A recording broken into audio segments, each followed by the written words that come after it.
Welcome to the Family Photography Marketing Podcast, where we dive into the world of marketing and help you take your business to the next level. I'm your host, Fiona, a marketing expert with 10 years of experience in the family photography industry, and in each episode of this podcast, I'll be sharing my insights and strategies for successful marketing to help you navigate the ever-changing landscape of digital and traditional marketing techniques. So whether you're just starting out or looking to fine-tune your marketing approach, this podcast has something for you. So join me and let's get started. Hi friends, and welcome to the Family Photographer Marketing Podcast. This episode is going to be about educational content ideas for family photographers. So if you're at a place where you are writing your marketing plan or you need a simple marketing plan, I do think it's really important that one of the content pillars of that plan is education. So the first thing to know is that a lot of times when I see photographers marketing around education, they have kind of the wrong theme around that education foundation. So the correct theme is, what is my potential client worried about, struggling with, and what is preventing them from actually getting on my calendar? This type of educational content is not about you as a photographer per se. It's not things you like to do, things you enjoy, information about your family. That's more relatability content, and sometimes those things can be confused. And so we as photographers think that we're educating when we're really just talking about ourselves, which is very important within a brand too, but that's not what we're talking about here. So if you're struggling to come up with education around these areas, like what is your client struggling with, what are they fearful about when it comes to booking with you, I'm going to give you a few ways to identify those. So the first thing to do is to think empathetically. So if you have family photos booked for spring, for example, or let's say there's a photographer that you've identified and you really love their work and you'd love to book a spring session, we're just putting ourselves in these empathetic shoes. What would hold you back? So personally, let's rewind to 2022 and we'll talk about my own struggles as someone who should have no struggles because this is my job, but I still had blocks around booking my own family photographer session for my family. So the first one was location. There's a lot of locations out there. I wanted to make sure I chose the right one. I wanted to really understand what it looked like in different types of weather. So that was great because my photographer is extremely consistent with the photos that she shows. So I knew that if I picked this location on this type of day, that I was going to get this type of result, depending on what the weather was doing. So that was really reassuring for me because again, if we go back to the fear point, the main fear point for every potential client is that the brand that they discovered and fell in love with, your brand, then does not produce the same sort of results when they put the effort in to actually get on your calendar and do a session with you. That's the main fear point. So because my photographer had consistently shot at these locations, I had a lot of data where I could say, okay, I feel pretty confident that if we choose this location on a sunny day, this is what it's going to look like. I love that. So that fear block kind of diminishes away. The other fear I had was, how were my kids going to react to this photographer? My kids are extremely shy. They don't really like new people that much. They aren't the type of kids who are really outgoing. And sometimes people don't react very well to them. They kind of try too hard, get too close to them, end up turning them off more. So because this photographer that we ended up hiring is a personal friend of mine, I knew that she would be fine with my kids. But if I didn't know that, then it would have been really helpful if, for example, that photographer had a blog post or a reel or some type of content, an Instagram post about how they work with the different personalities of different kiddos. So how are you working with a kiddo who arrives to the shoot and is shy? How are you working with a kiddo who needs to be snuggled up to mom at all times? So there's not going to be a lot of opportunities for solo shots of that kiddo because they're going to be glued to their parent. How are you going to work with kiddos who have a little bit more of a wild side? So that sort of thing is really important for parents because they do not know how their kids are going to react in this situation. But if they feel that the photographer is prepared for any and all personalities and they're down for whatever goes down, again, that's another fear block that sort of diminishes away. Okay, and the third one that I had about this particular session was styling. And I have tons of resources that I create for my own clients, but I still got stuck in overwhelm.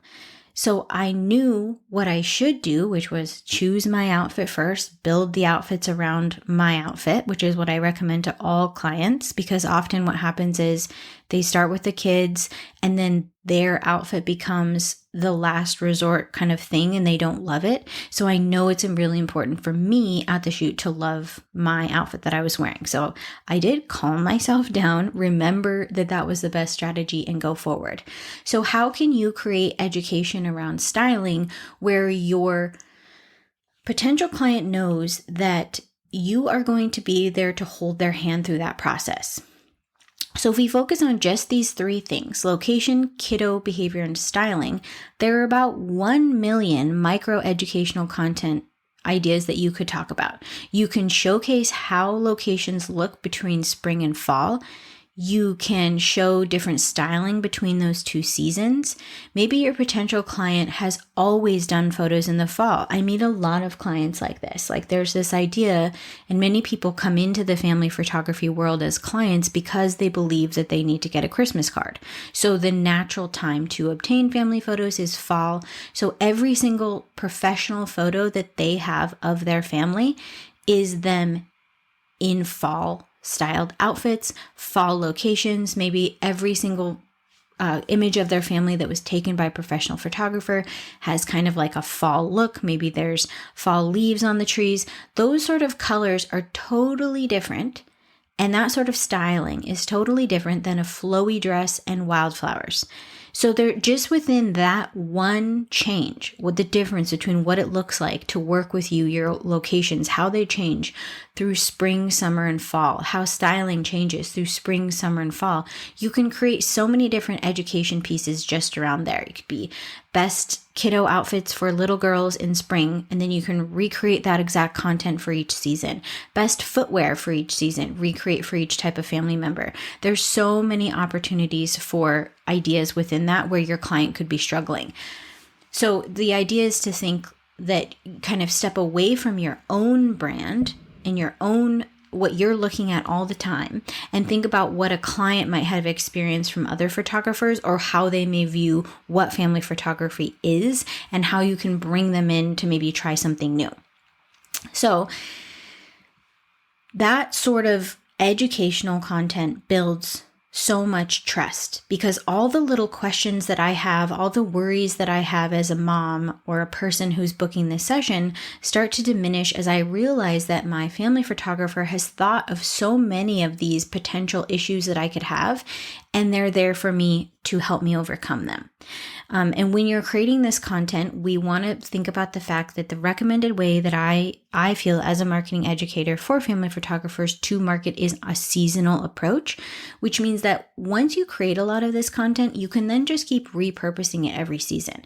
The idea is not to be a full-time content creator in addition to being a photographer. So you don't want to overwhelm yourself, but know that if you put some work into creating educational content around spring, and you then later on this year do the same for summer and fall, you can just recreate those ideas and repurpose them for years to come. So I think that's really important when we ourselves can get stuck in the overwhelm of creating content.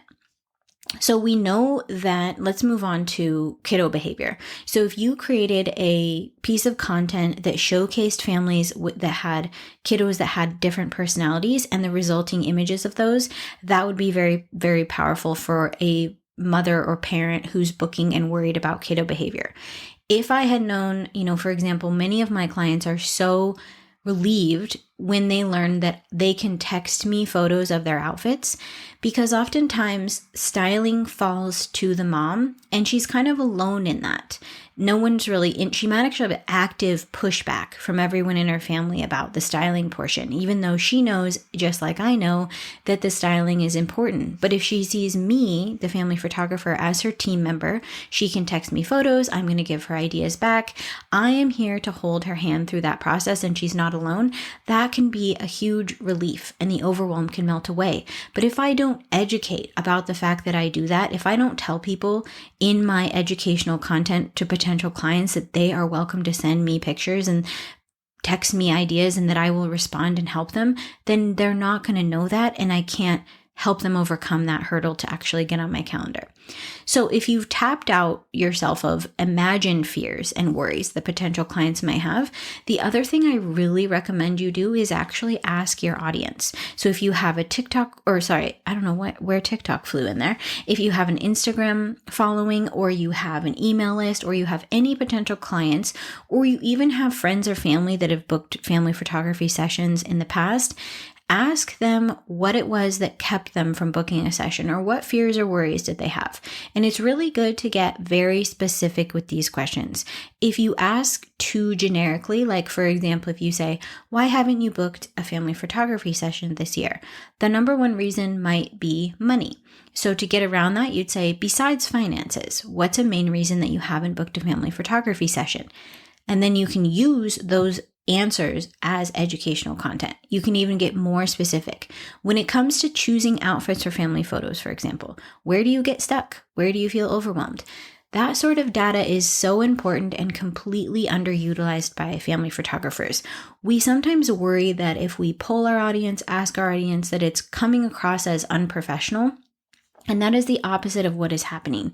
The more you understand what that potential client is struggling with, the more of an asset you can become. The more of a trusted ally you become in the booking process, the more they're going to lean into family photography session with you, as opposed to being a generalized shopper for a family photography session. If they feel that you are the one who is going to help them with all of these potential issues that may arise, and that you are 100% on their team, and that your goal, just as their goal, is to make sure that they get a session that looked exactly like the type of session that they fell in love with, the more trust you're going to have between the two of you, and the easier the session is going to be, and the happier they are going to be when they receive their gallery.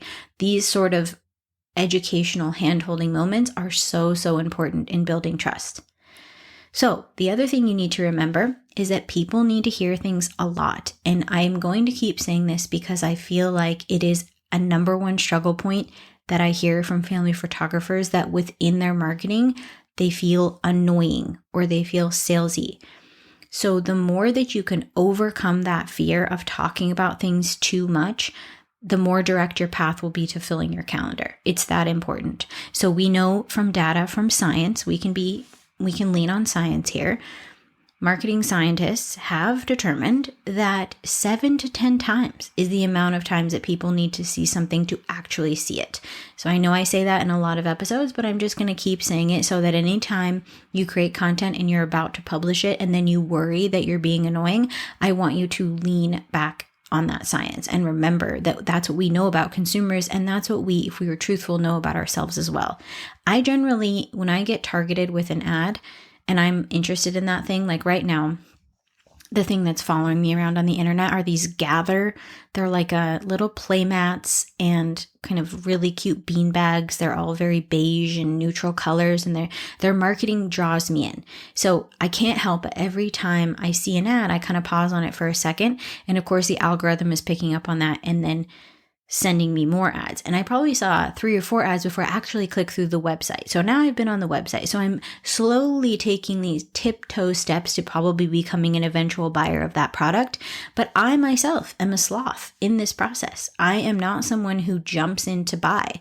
There's many different types of buyers in the world. Some people see something, fall in love with it, they book it right away. I'd say that those are the most rare type of people, but they do exist.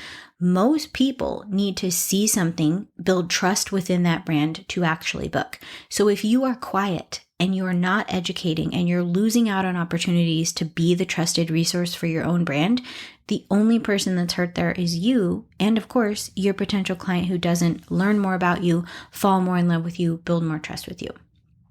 Okay, so how do you know whether or not this educational content is hitting? How do you know whether it's working? So there's just 2 data points that I follow. This is for Instagram, for example. I don't care about views and likes. First of all, it's a comparison game with views and likes so often. And I know so many photographers who are still buying likes and buying comments. If you're doing that, first of all, stop doing that. But also, if you are a photographer who's comparing to other photographers, know that many, many people are still partaking in those types of bots. So just know that that's happening. That's why you should never, never compare. And if you see someone who seems to always get a ton of views or a ton of likes, just know that, yes, there's a chance that that's organic. There's also a high chance that that is not organic. So we don't want to, that's a helpful metric in terms of getting out of the comparison game. When it comes to whether or not we know if our educational content is good, we focus on shares and saves, because those are our actions that show that people are invested in the content enough to share it, and they're invested enough in the content to save it because they want to look at it again. Those are very, very powerful metrics within social media. Any social media platform who has those two metrics as a viewable, trackable data point, those are the two that I lean on. So again, this should be part of your overall marketing strategy. You don't necessarily need to be educating every time you go online. However, you're probably, hopefully, after this episode, swimming with some ideas that you could implement. So again, going back to episode 1 of this podcast, you're going to probably need to get over your fear of judgment when you're talking about things and lean into the truth that is the fact that you are the expert of your own brand. So you don't need to worry about the judgment of other people or saying, I don't know everything, I don't have all the answers. You do have the correct answers for potential clients to book with you because you are the expert here. So it's okay to step into that role and create content as that expert educator for clients booking your brand, because there is no one else better suited on this planet to help people get on your calendar than you. All right, so I hope you guys enjoyed this episode. This episode is sponsored by my online marketing class, 4 Steps, the 4-Step Marketing Plan for Family Photographers. So it's a Zoom class. It's $44, and it's taking place on February 16th.